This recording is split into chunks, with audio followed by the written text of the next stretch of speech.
Hester was a beautiful woman whose family was important and powerful. But she had no luck. Hester fell in love and got married. But her marriage became dull and empty.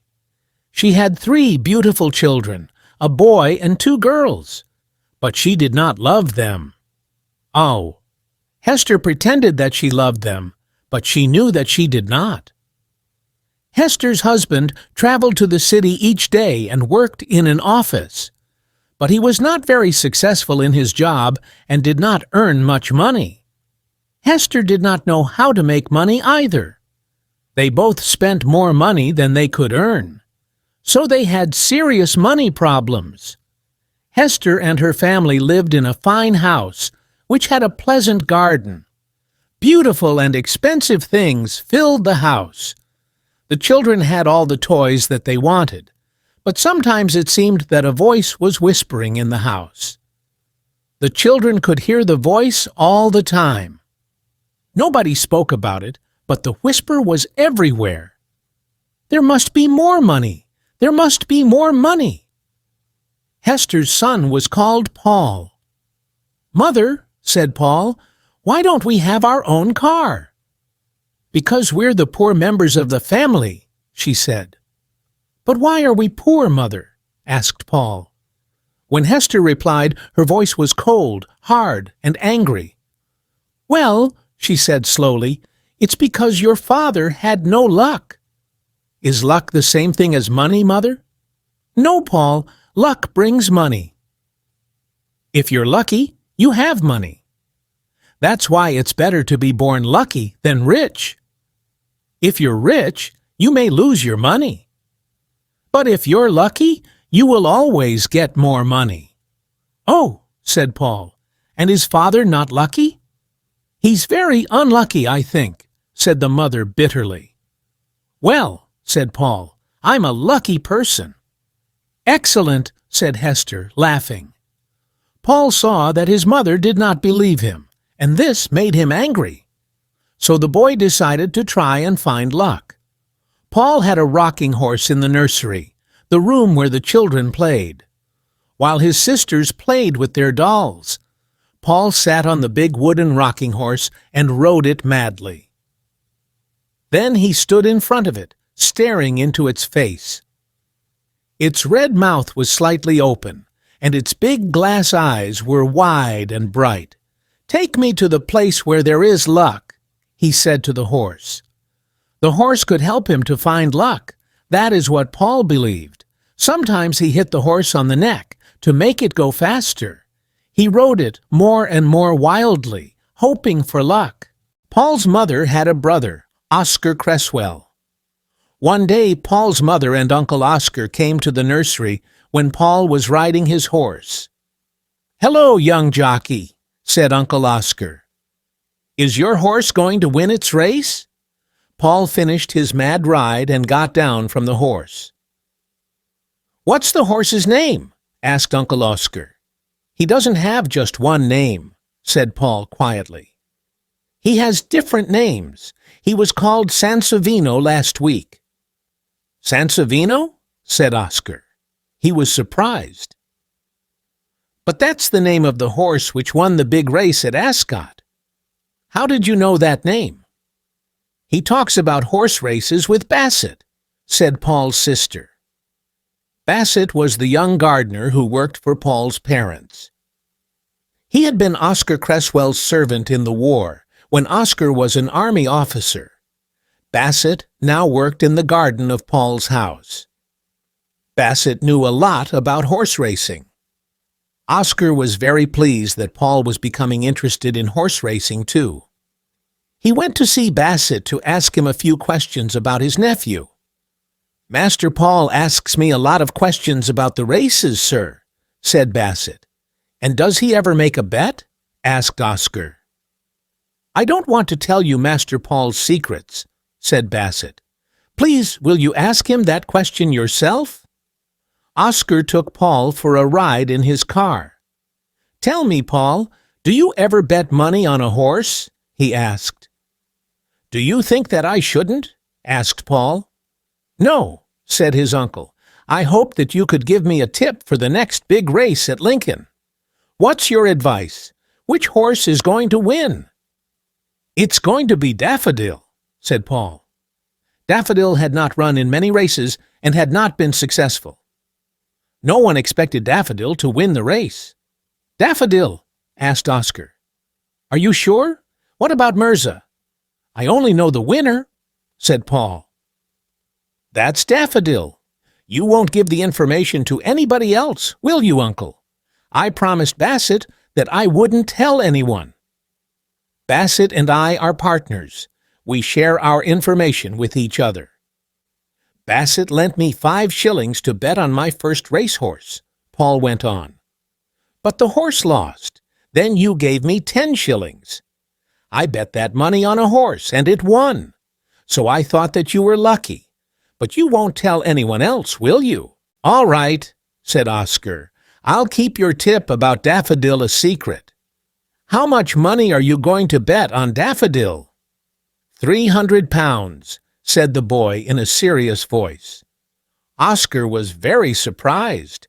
£300 was a huge amount of money. He laughed. "Where is your £300? He asked.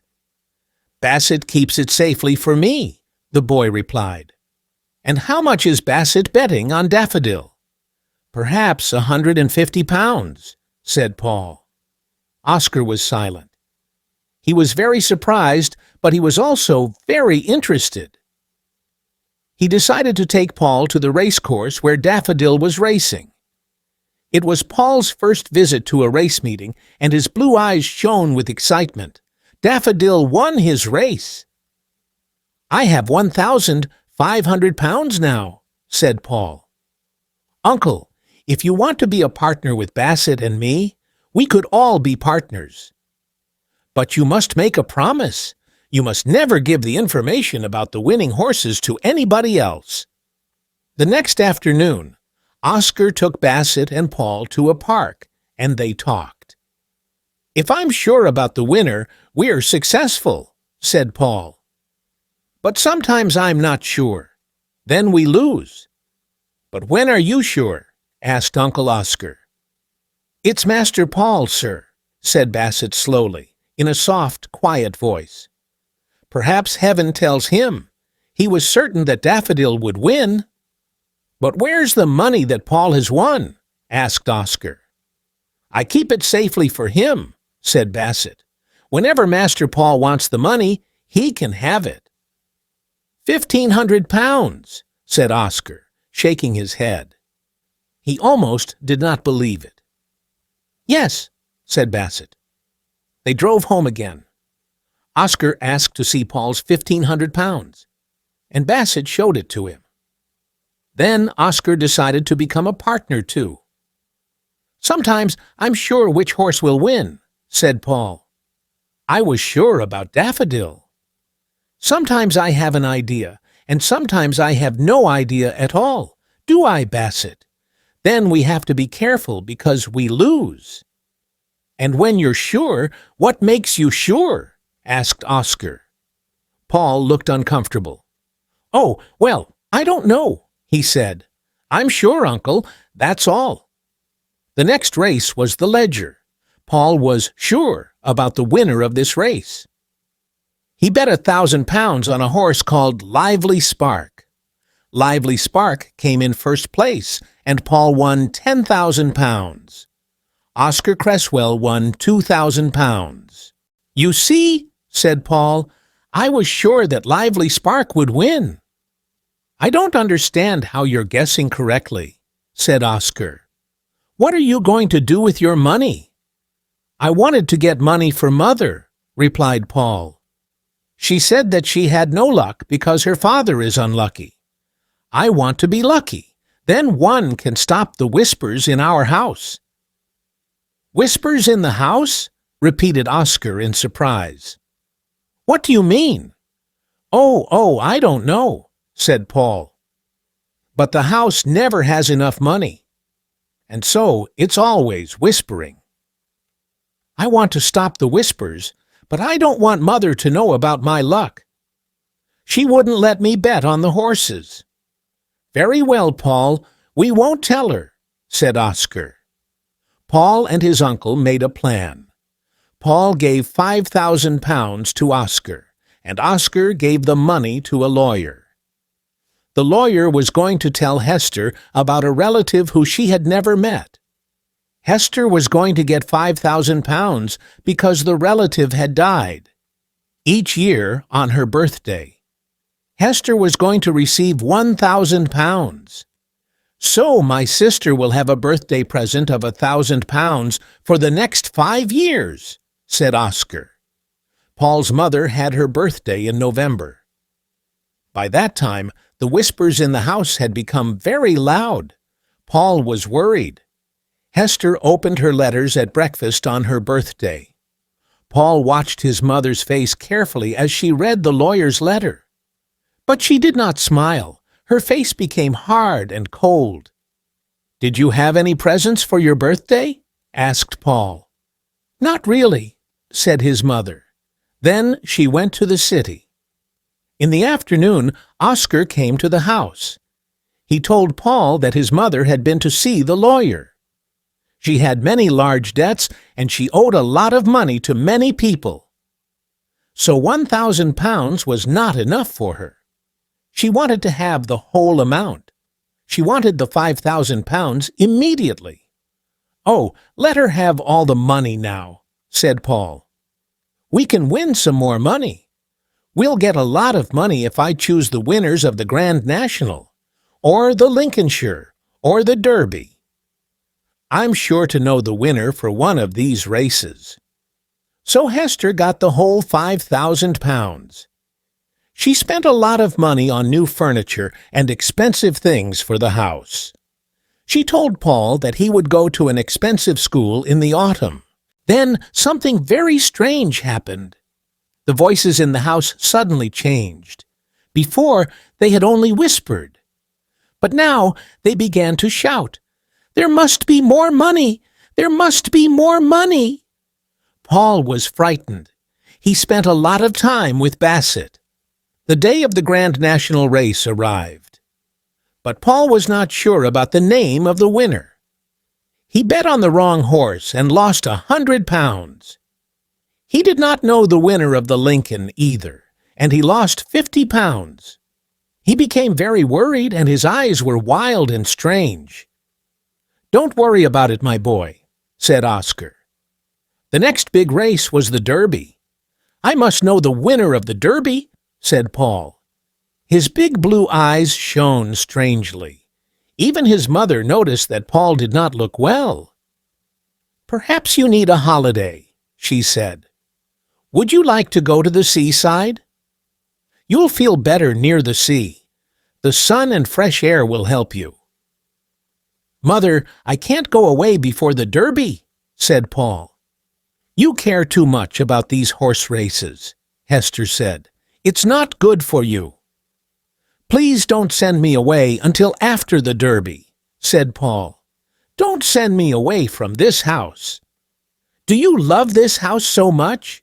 asked his mother in surprise. "I didn't know that." "Very well.